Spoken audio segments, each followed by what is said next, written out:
സ്നേഹത്തിൻ്റെയും കാരുണ്യത്തിൻ്റെയും ക്ഷമയുടെയും സഹനശക്തിയുടെയും മൂർത്തിയാണ് അമ്മ. അതുകൊണ്ട് തന്നെ എവിടെയൊക്കെ സ്നേഹം, ദയ, കാരുണ്യം, വാത്സല്യം തുടങ്ങിയ ഗുണങ്ങൾ കൂടുതലായി കാണപ്പെടുന്നുവോ അതിനെല്ലാം നമ്മൾ അമ്മയെന്ന് വിളിക്കാറുണ്ട്. അതുകൊണ്ടാണ് 5 അമ്മമാരെ നമ്മൾ എടുത്തു പറയുന്നത്. ദേഹമാത എന്ന് പറയുന്നത് നമ്മളെ പ്രസവിച്ച അമ്മയെ പറയും. പിന്നെ ഭൂമാത, ഭൂമിദേവിയെ പറയും. ഗോമാത, പശുവിനെ പറയും. ഗോമാത നമ്മൾ കൊടുക്കുന്നതിനേക്കാളും കൂടുതൽ നമ്മളെ സഹായിച്ചുകൊണ്ടിരിക്കുന്നു.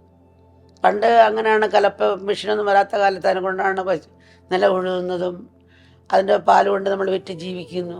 തൈര് കൊണ്ട് ശരീരത്തെ പോഷിപ്പിക്കുന്നു. ജലമില്ലാതെ നമുക്ക് ജീവിക്കാൻ സാധിക്കില്ല. സൃഷ്ടിയുടെ ഉൽപ്പത്തി ജലമാണല്ലോ. അതിന് നമ്മൾ ഗംഗാമാത പറയുന്നു.